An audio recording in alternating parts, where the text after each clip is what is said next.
Good morning. അപ്പോൾ നമുക്ക് കോളേജിലേക്ക് പോവാം. ഞാൻ രാവിലെ മുടിയൊക്കെ സെറ്റ് ചെയ്ത് ചീവി വൃത്തിക്ക് വീട്ടിൽ നിന്ന് ഇറങ്ങും, ബസ്സിൽ കയറും, കാറ്റടിക്കും, മുടിയുടെ ഇഷ്ടത്തിന് പറന്നു പോകും. എന്താല്ലേ ഓരോരോ അവസ്ഥകളെ. കോളേജിൽ ചെന്നിട്ട് ഇന്ന് മെയിനായിട്ട് പേപ്പർ ചെക്കിംഗ് ആയിരുന്നു ഉണ്ടായിരുന്നത്. ശിവനെ, ഇത് ഏത് ഭാഷ? ചുമ്മാ അത്യാവശ്യം നന്നായിട്ട് തന്നെയാട്ടോ കുട്ടികൾ ആൻസേഴ്സ് എല്ലാം എഴുതിയിട്ടുണ്ടായിരുന്നത്. പിന്നെ ഇന്ന് ഉച്ച കഴിഞ്ഞിട്ട് തേർഡ് ഇയേഴ്സിന് ഫെയർവെൽ ആയിരുന്നു. സെക്കൻഡ് ഇയേഴ്സും ഫസ്റ്റ് ഇയേഴ്സും നല്ല അടിപൊളിയായിട്ടായിരുന്നു പ്രോഗ്രാം കോർഡിനേറ്റ് ചെയ്തതും ഡെക്കറേഷൻസ് എല്ലാം ഞങ്ങൾക്ക് ഒരുപാട് ഇഷ്ടപ്പെട്ടു. പിന്നെ ഞങ്ങൾ ടീച്ചേഴ്സ് സംസാരിച്ചു. എനിക്കാണെങ്കിൽ സംസാരിക്കാൻ അറിയത്തില്ല. മെയിൻ പ്രശ്നം ഇതുപോലെ ഇമോഷണൽ ആയിപ്പോ ചെറുതായിട്ടൊന്ന് കരഞ്ഞു കേട്ടോ.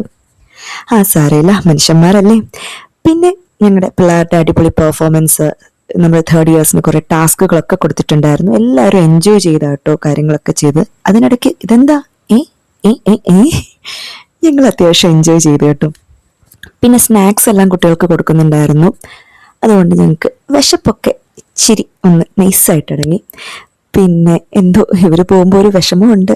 നല്ല ബാച്ചായിരുന്നു. ഒരു ക്ലീഷ ഡയലോഗ് ഒന്നും അല്ല കേട്ടോ, അത്യാവശ്യം അറ്റാച്ച്മെന്റ് ഉള്ള ഒരു ബാച്ചായിരുന്നു ഇത്. പിന്നെ പോയല്ലേ പറ്റുള്ളൂ, ലൈഫ് അങ്ങനെയാണല്ലോ അല്ലേ. അപ്പോൾ ഇവർക്ക് ഓൾ ദി ബെസ്റ്റ്.